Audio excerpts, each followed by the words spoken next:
Hello everyone and welcome. I'm Cristiano Ronaldo, and this is your space to learn natural and fluent English through relaxed, conversational lessons. If you're looking to strengthen your English writing and improve how you communicate ideas clearly and effectively, you're in the right place. Today, we're going to focus on a powerful yet often misunderstood aspect of writing, transitions that express contrast. These simple words and phrases can completely transform your sentences, giving them more meaning, direction, and impact.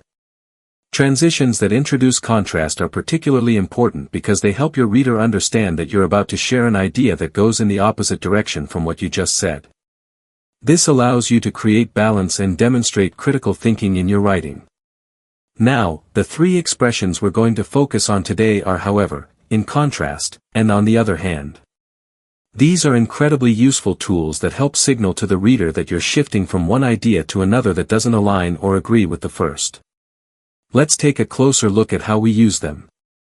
Each of these transitional phrases should be followed by a comma and used when you want to introduce a sentence that contrasts sharply with the previous one. Let's imagine you're describing the climate in two very different cities.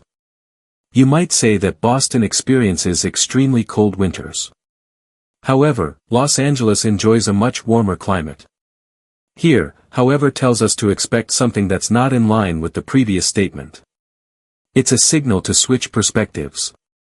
You could say something like Boston is often covered in snow during the winter. In contrast, Hawaii remains sunny and tropical throughout the year. In contrast emphasizes that the second location is the exact opposite in terms of weather. Similarly, you might write Boston is cold and icy during January. On the other hand, Miami stays warm and inviting during that time. These examples show how the same core idea can be expressed through different transitions that all highlight a difference, and each one adds its own subtle flavor. What's important to keep in mind is that these transitions are not meant to continue the same idea. That's a mistake I see frequently among English learners. You shouldn't use however or in contrast if your second sentence merely expands on the first. For example, saying Boston is very cold. However, sometimes it is only slightly cold doesn't work well. Both of those ideas are still describing cold weather, so there is no real contrast. Similarly, saying Boston is cold. In contrast, it has a lot of snow also feels off because snow and cold go together, not against each other. The same applies to saying Boston is cold. On the other hand, people ice skate there. Since ice skating requires cold conditions, it does not present an opposing idea.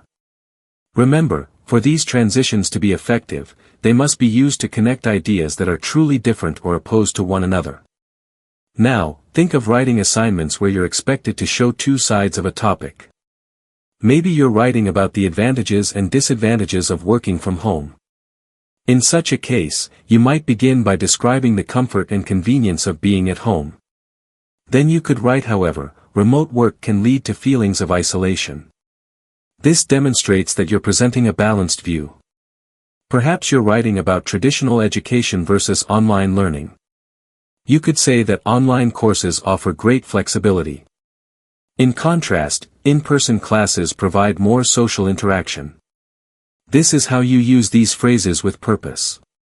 They give your writing rhythm, structure, and maturity. And the more you use them correctly, the more natural they will become in your everyday writing. Let's take another set of examples. You may say that driving a car gives you freedom to travel at any time. On the other hand, taking public transportation reduces your carbon footprint and helps the environment. Or you might say that eating at restaurants is convenient. However, cooking at home is usually healthier and more cost-effective. These types of sentences are what teachers and professionals love to see. They show that you're not only forming thoughts but also weighing alternatives and thinking critically. As you improve your writing, you'll find yourself needing these tools more often, whether it's for academic essays, professional emails, or even creative storytelling. The most valuable thing you can take away from today's lesson is to always ask yourself whether the second idea truly goes in a different direction from the first. If it doesn't, avoid using these contrast transitions.